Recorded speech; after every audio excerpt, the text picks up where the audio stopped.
Hi everybody, welcome to the world of Colorized Flix, where vintage imagery comes alive.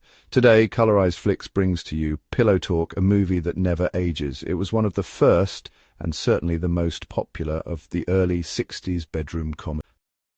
An adult movie comedy that showcases the art of the bedroom comedy without ever needing explicit language, but relying instead on double ententes, implications, and innuendo.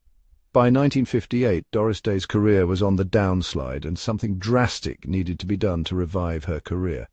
1959. Pillow Talk redefined Doris's image and created an entirely new genre of the will she or won't she sex comedy, as well as introducing one of the greatest romantic screen couplings in history, Doris Day and Rock Hudson. So let's dive into the romantic comedy world of Doris Day and Rock Hudson. And while you're here, make sure to subscribe and hit that bell button so that you won't miss any updates. And to those people who are already subscribed to my flicks, you people razzle my berries. Jan Morrow, Doris Day, an interior decorator who moved from Milwaukee to Manhattan, New York, is at her wit's end. In the late 50s, especially in the booming New York City area, private phone lines were hard to come by. Thus, she has a party line. In other words, she shares one with Brad Allen, Rock Hudson, a smooth songwriter of Broadway hits. Since Brad is very handsome, women call him at all hours, thanking him for their nights together and begging him to sing them love songs on the phone.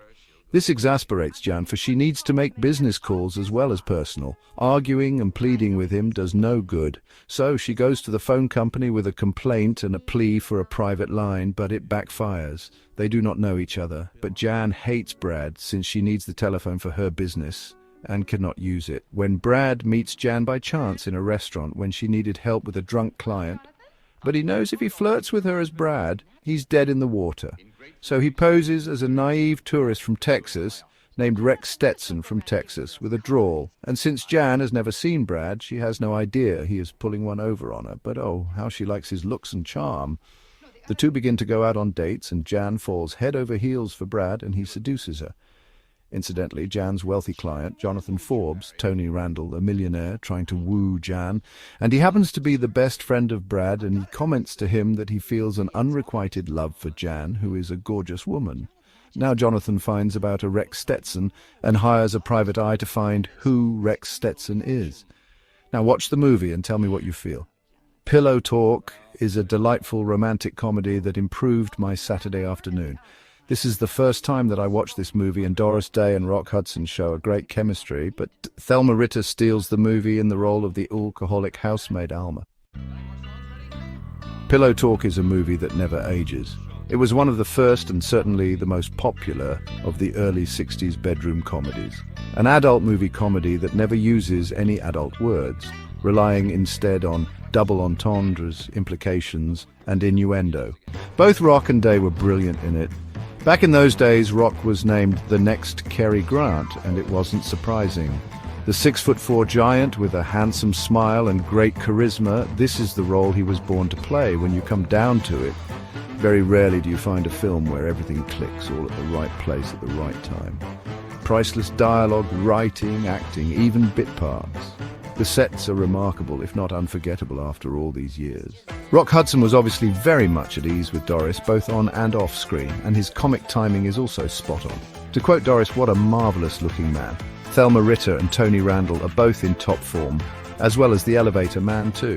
Tony Randall was a necessary element in the film, providing zany comedy which the two stars, both playing it straight, could not. Thelma Ritter is great in the role of an alcoholic, and she delivers some wonderfully insightful lines in her familiar deadpan. Doris Day is as fine as ever. No wonder when all of the other statuettes went to Ben-Hur in 1959, it earned an Oscar for Stanley Shapiro and Maurice Richland's original screenplay.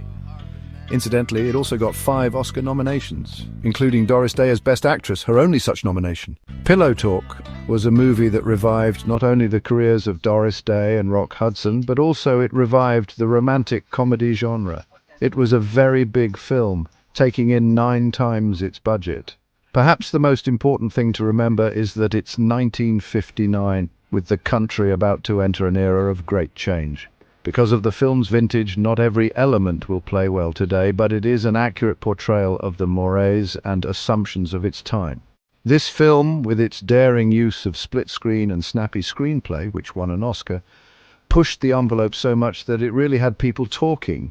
We will never be able to experience it as the mildly shocking film it was to audiences then, but it helps to think beforehand on how regimented society was in 1959. For example, the censors did not like the name Pillow Talk and wanted it changed to Any Way the Wind Blows. There was no way the studio and auteur producer Ross Hunter was going to stand for that. The film opens with a close-up of Day's leg, then pans out to her sitting on a bed in a slip. In earlier films, she was often the girl next door in unflattering clothes and a tomboy in 2 musicals with Gordon MacRae and Calamity Jane. I wish we had more movies like this nowadays. A movie that is fast gaining a new generation of fans. We miss you, Rock and Doris. A classy movie, funny to watch, and a pleasure to view. In short, they just don't make movies like this anymore.